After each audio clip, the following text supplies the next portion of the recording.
జాన్సమ్మా, నాకు మొదట్నుంచి డౌట్. నేనెన్నోసార్లు అడిగాను, ఏంటే నిన్ను సుకుమార్ పదే పదే చూస్తున్నాడు, ఇద్దరి మధ్యలో ఏమైనా ఉందా అని. లేదంటే లేదు, మేమిద్దరం ఫ్రెండ్స్ అని నన్నే మోసం చేశారమ్మా వీళ్ళు.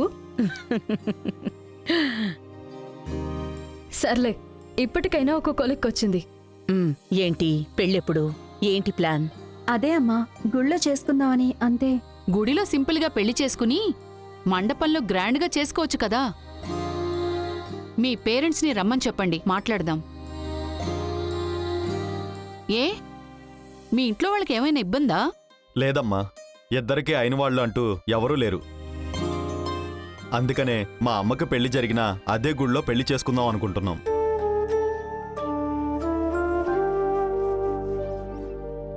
అమ్మా, మీ చేత్తోనే తాళివ్వాలమ్మా. పెళ్ళి గుళ్ళోనే చేసేద్దాం, కానీ సింపుల్గా అయితే జరగదు. బంగారి, అమ్మా, పెళ్లి సారెలో ఎలాంటి లోటు జరగకూడదు. అన్నీ నువ్వే చూసుకోవాలి. సరే అమ్మా. మీనా, కుటుంబంగా మనం అంతా వెళ్తున్నాం. వీళ్ళిద్దరి పెళ్లి జరిపిస్తున్నాం. ఇది వాళ్ల పెళ్లి కాదు, మన ఇంట్లో పెళ్లి. అర్థమైందా? అలాగే అత్తయ్య, అన్ని ఏర్పాట్లు చూసుకుంటాను.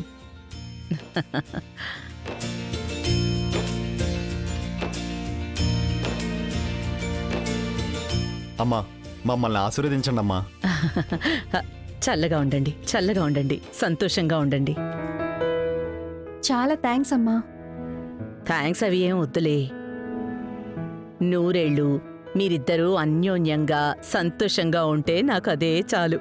మేము వెళ్ళొస్తామమ్మా. వెళ్ళిరండి. వస్తామండి. వెళ్ళొస్తామండి. వెళ్ళొస్తాం మేడం. అలాగే.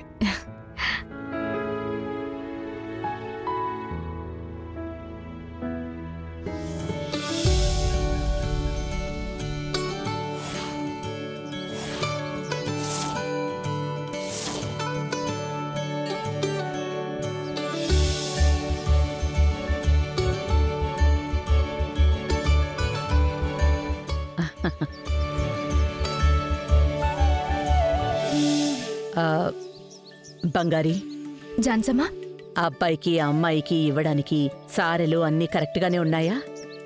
ఏ లోటు కనబడకూడదు. అన్నీ పక్కాగా మేము రెడీ చేసి పెట్టాం అత్తయ్య.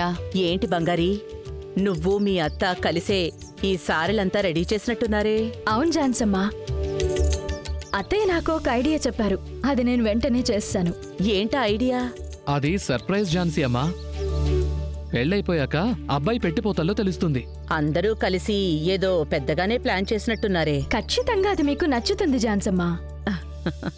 మీనా, ఒక్క నిమిషం ఇట్రా.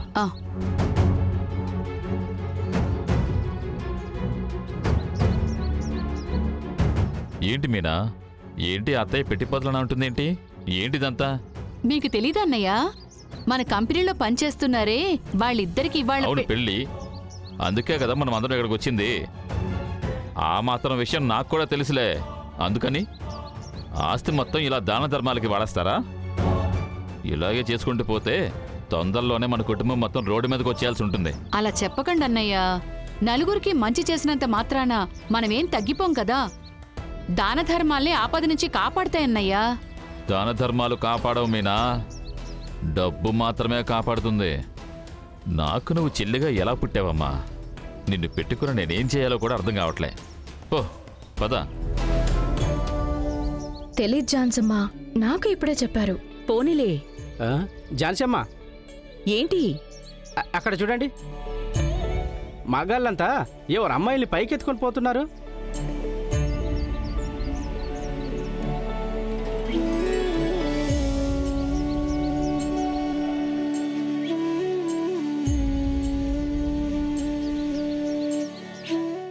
అది ఎవరో అమ్మాయి కాదు, వాళ్ళ వైఫుల్నెత్తుకుని కొండెక్కుతున్నారు. ఓహో, ఎందుకలా? రేయ్, ఎందుకో ఎత్తుకొని పోతుంటారు, నీకదంతా అవసరమా? ఉండు రవి, ఒకరు తెలియకుండా క్వశ్చన్ అడిగినప్పుడు తెలిసిన వాళ్ళు సమాధానం చెప్పాలి. ఎవరెవరికి వాళ్ల వైఫ్ మీద అస్సలు ప్రేమే లేదో, నచ్చకపోయినా గొడవలు పడుతున్నా వాళ్లంతా వాళ్ల భార్యల్ని ఎత్తుకుని మెట్లెక్కాలి. అది ఈ గుళ్ళో జరిగే ఆచారం. ఇది ఓ పరిహారం. జాను ఇదేంటి అన్యాయంగా ఉంది? ఏ ఊరు పరిహారం ఇది? లవ్ ఉన్న వాళ్ళు మామూలుగా ఇది చేస్తారు. మావా అరే నీకెలా తెలుసు? రేయ్, ఎన్ని సినిమాల్లో చూసుంటాం. నచ్చని భార్యని ఎత్తుకొని ఎవరైనా మెట్లెక్కుతారా? నిజమే మావా, నువ్వు చెప్పేది కూడా లాజికేలే. ఆ, మరి జాన్సమ్మ తప్పుగా చెప్తారా? నువ్వే చెప్పు. రవి, ఈ గుళ్ళో ఆచారం ఇందాక చెప్పినట్టే. ఒక్కో గుడికి ఆచారం మారుతుంది. నువ్వేదో ఊర్లో ఉన్న గుడులు అన్నీ తిరిగొచ్చిన వాళ్లాగా చెప్తావేంటి? ఇదిగో చూడు, అలా అని నువ్వు బంగారిని ఎత్తుకుని మెట్లెక్కనవసరం లేదు. నీకు బంగారి మీద లవ్ ఉందని నాకు బాగా తెలుసు. సరే సరే, ఇదంతా చేసి నువ్వేం కష్టపడకలే. జాను ఎవరు చెప్పారు? బంగారి నువ్వురా. అరే చూడు మామ, వద్దురా. లవ్ లేని వాళ్ళే భార్యను ఎత్తుకొని మెట్లెక్కుతారు. నువ్వు గాని ఇలాంటి పరిహారం చేశావనుకో, దానికి దేవుడు కరుణించి రేపు మిమ్మల్ని ఆ దేవుడు విడదీసేస్తేనో. అయితే నేను చేసే తీరాలి. నీ ఇష్టం రా మామ. బంగారి రా. బంగారి బంగారి బంగారి రా ఆ, రా.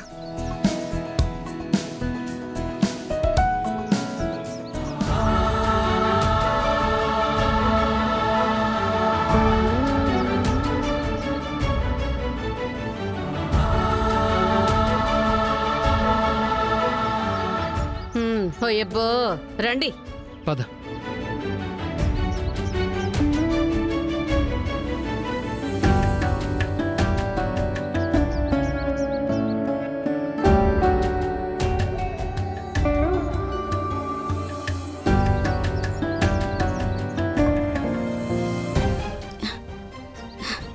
ఏంటి నాన్న ఇది ఇలాంటి పరిహారం?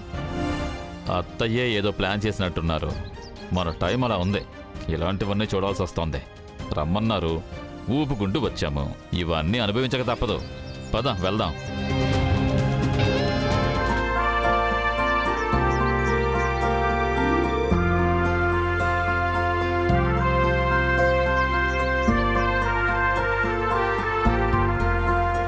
జాన్సమ్మ జాన్సమ్మ ఏమైంది? జాన్సమ్మ, ఇక్కడ భార్య మీద ఎవరికైతే లవ్ ఎక్కువగా ఉందో వాళ్ళు ఈ ఆచారాన్ని చేస్తారంట. ఇది గాని పూర్తి చేస్తే 7 జన్మలకు భార్యాభర్తలు సంతోషంగా ఉంటారటమ్మా. నాకు తెలుసు కదా. తెలుసా? మరి ఎందుకు రవితో మార్చి చెప్పారు? వాడు మిమ్మల్ని నమ్మే మెట్లెక్కేస్తున్నాడు. ఏంటి జాన్సమ్మ నవ్వుతున్నారు? నేనెందుకు మార్చి చెప్పానో నీకిప్పటికే అర్థం కాలేదా? Reverse psychology. రవి దగ్గరికి పోయి నీ భార్యను లవ్ చేస్తున్నావా? అయితే ఎత్తుకొని మెట్లెక్కు అంటే ఖచ్చితంగా వాడు చేయడు. ఇలా చెప్తేనే కదా వాడు చేస్తాడు. జాన్సమ్మ సూపర్ జీనియస్ మీరు. అవును, మీరు అబద్ధాలు కూడా చెప్తారా? భాగవతంలో ఏం చెప్పారో తెలుసా? అందులో చాలానే చెప్పారు. ఇప్పుడు మీరేం చెప్పాలనుకున్నారో చెప్పండి. స్త్రీషు నర్మ వివహేచ నానృతం సాజ్ఞ గుప్సితం.